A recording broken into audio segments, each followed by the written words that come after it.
मुकदमा दर्ज करवाया। इस षड्यंत्र के तहत इसके खिलाफ एक मुकदमा दर्ज करवाया। पुलिस की मिलीभगत के साथ मुकदमा दर्ज करवाया गया। हालाबाद दड़ा मोहल्ला ब्राह्मणों वाला वहाँ के निवासी है। दूध का एक ASI था पवन कुमार, जो ना आईओ था ना कुछ था, सिर्फ वो उसकी मदद कर रहा था बिरबान की। उन्हें के तुम्हारा नील विजन उखाड़ लिया। हमारे वो 500 आज भी ड्यूटी करने लग रहे, जिनको सस्पेंड करके गया था। अच्छा जी। आज भी नहीं वो ड्यूटी करने लग रहे हैं। के मारा उखाड़ दोगे, के तुम्हारा उखाड़ दोगे। बहुत ही ज्यादा संजीदा मामला था और माहौल बहुत गर्म हो रहा था। नरवाना में जाम लगा हुआ था और एक व्यक्ति जिसकी उम्र लगभग 60 से 65 वर्ष, इतनी है ना भैया, 68 साल जिनकी उम्र थी लगभग। क्या पूरा मामला था, ये परिजन है, क्यों जाम लगाया गया था, उनसे थोड़ी जानकारी लेंगे। राम राम भाई। राम अपना शुभ नाम बताओ भाई। संदीप शर्मा जी। हाँ। और ये जो मृतक है ये मेरे भाई हैं, बड़े भाई। अच्छा भाई, क्या कारण रहा भाई जो ये आज ये हालात पैदा हुए? ये हालात पैदा हुए, एक झूठा मुकदमा दर्ज करवाया गया। बिरबान पुत्र धर्म सिंह वासी मोरपत्ती और अंकित पुत्र बिरबान और सिकंदर MC पूर्व MC, उन तीनों ने इसके ऊपर एक झूठा मुकदमा दर्ज करवाया गया। किस चीज का मुकदमा भाई? 420 का मुकदमा दर्ज करवाया। षड्यंत्र के तहत इसके खिलाफ एक मुकदमा दर्ज करवाया। पुलिस की मिलीभगत के साथ मुकदमा दर्ज करवाया गया और इसको प्रताड़ित किया गया, ब्लैकमेल किया गया। उनके थ्रू इनको ब्लैकमेल करने लग गए। थोड़ा बताओगे किस तरह प्रताड़ित, मतलब ब्लैकमेल किस तरह? घर आते थे, 4-4 5-5 बंदों को, बदमाशों को लेके आते थे, धमकी देते थे, वे तेरे को मार देंगे, तेरे ये कर देंगे, तेरी बेइज्जती कर देंगे। बेइज्जती कर क्या देंगे, करी भी है। पंचायत में कहीं भी रास्ते में जानते मिल जाता, वहां भी उसकी बेइज्जती कर देते थे। कहीं आदमियों के बीच बैठे होता था, वहां बेइज्जती कर देते थे उसकी। अच्छा, ये ताऊ है जो 68 वर्षीय आप बता रहे हो, मूल रूप से कहाँ के निवासी, क्या नाम है, थोड़ा बताओ। क्या ये नरवाना हालाबाद दड़ा मोहल्ला ब्राह्मणों वाला वहाँ के निवासी है। दूध का ये कार्य करते थे, अपने परिवार का पालन पोषण करते थे। उनकी नाजायज मांगों के कारण, नाजायज तंग करने के कारण उन्होंने इतना बड़ा कदम उठाया कि आत्महत्या करने पे वो मजबूर कर दिया उनको।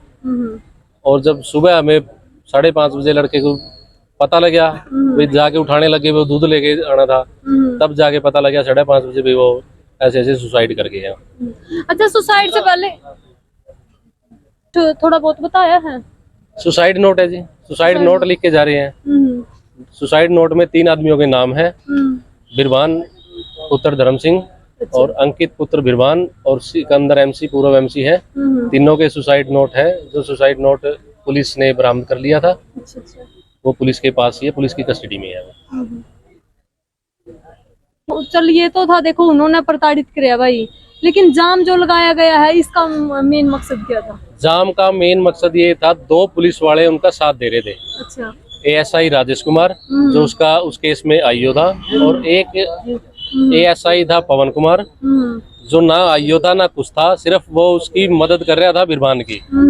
उनका एक गिरोह है, ये गिरोह ही कहेंगे इनको, तो एक गैंग चलाते हैं वो। अच्छा। इसने बिरबान ने पता नहीं 20-25 लोगों पे मुकदमे दर्ज करवाए हुए हैं। ऐसे ही किसी का चेक बाउंस का, किसी का 420 का, ऐसे ही वो मुकदमे दर्ज करवाता है और फिर उनको ब्लैकमेल भी करता है। और उसका साथ देते हैं ये 2 जो पुलिस वाले हैं, ASI राजेश कुमार और SI पवन कुमार। ये उसका हर कार्य में इसका साथ देते हैं, इनलीगल कार्य में साथ वही देते हैं इसका। अच्छा, ये जाम इसी पे लगाया था, भी उन पुलिस वालों के खिलाफ भी कार्रवाई होनी चाहिए।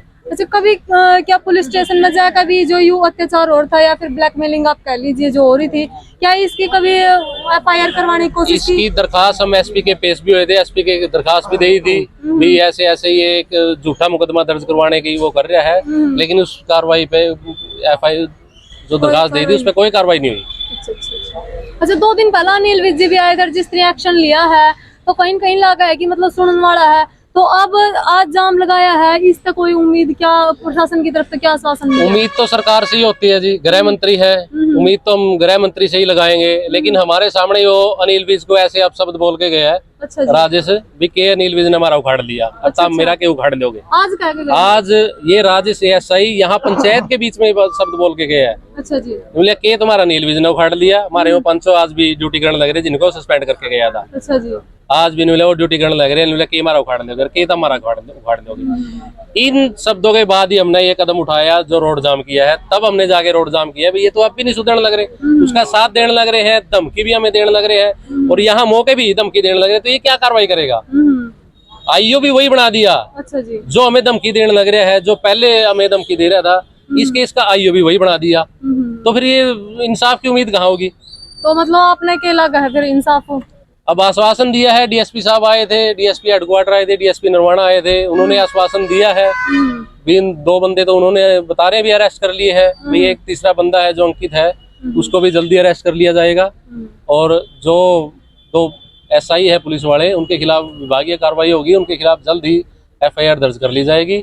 हमने उनके खिलाफ दरखास्त दी है, लिखित में दरखास्त दी है उनको। उनमें से मेरे ख्याल से एक को बता रहे सस्पेंड तो कर दिया है, लाइन हाजिर किया है, लेकिन अच्छा एक बात और है भाई, जो सब रखा था पोस्टमार्टम हो लिया या अभी होना बाकी? नहीं, पोस्टमार्टम अब होगा जी। अच्छा, पोस्टमार्टम तो अब होगा। अब होगा मतलब अभी तक अंतिम संस्कार या पोस्टमार्टम? नहीं, अभी तक ना तो हमने पोस्टमार्टम करवाया था ना अंतिम संस्कार। हमें न्याय नहीं मिलेगा तो हम पोस्टमार्टम कहाँ तक करवाएंगे? पोस्टमार्टम होने के बाद, दाह संस्कार होने के बाद न्याय की उम्मीद बिल्कुल छोड़ देंगे, फिर तो न्याय दे ही नहीं सकता कोई भी। अब आश्वासन दिया, अब कितना लग रहा है कि मतलब कार्रवाई होगी? देखो, प्रशासन है, कार्रवाई तो प्रशासन ने करनी है। हम तो प्रशासन की बात पे विश्वास कर रहे हैं भी वो कार्रवाई जरूर करेंगे। आश्वासन दिया है, अगर पंचायत में भी वो आश्वासन देके अपनी बात से मुकरते हैं तो फिर जाने के लिए हमारे पास तो कोई रास्ता बचता ही नहीं है। प्रशासन है जिनके पुलिस तापे हाँ एक उम्मीद कर सका क्योंकि जनता की रक्षक माननी जाए, लेकिन आप ये कुछ और ही आरोप लगा रहे हो, तो जनता किस पे उम्मीद करोगे? हम तो जनता तो पुलिस वाले पे उम्मीद करेगी, कार्रवाई तो पुलिस वाले ने करनी है। लेकिन कुछ भ्रष्ट पुलिस वालों के कारण तो सारा ही प्रशासन बदनाम होता है। सारा प्रशासन तो नहीं कह सकते भी सारा भ्रष्ट होता है, लेकिन कुछ भ्रष्ट ऑफिसर है जो बैठे हैं जिनके कारण ये सारा प्रशासन बदनाम होता है। अब देखो भी प्रशासन ने कहा है, अभी कार्रवाई करने का आश्वासन दिया है भाई, इनके खिलाफ जल्द ही एफआईआर लॉन्च की जाएगी। लेकिन जब तक हमें कोई कार्रवाई, ठोस कार्रवाई नहीं होगी, हमें कोई विश्वास नहीं है अभी कोई कार्रवाई होगी। देखो वैसे तो पुलिस प्रशासन ने आश्वासन दिया है तो कार्रवाई होगी, अगर नहीं हुई तो फिर आगे का क्या कदम होगा? नहीं होंगी तो हमसे जितनी लड़ाई लड़ी जा सकेगी, हम हमारे गृह मंत्री हैं अनिल विज जी, उनके पास भी जाएंगे, मुख्यमंत्री जी के पास भी जाएंगे, एसपी साहब के सामने पेश होंगे, डीजीपी के साथ भी पास भी जाएंगे। जितना हमसे बन सकेगा हम बिल्कुल लगे रहेंगे इस काम के, जब तक हमें न्याय नहीं मिलेगा।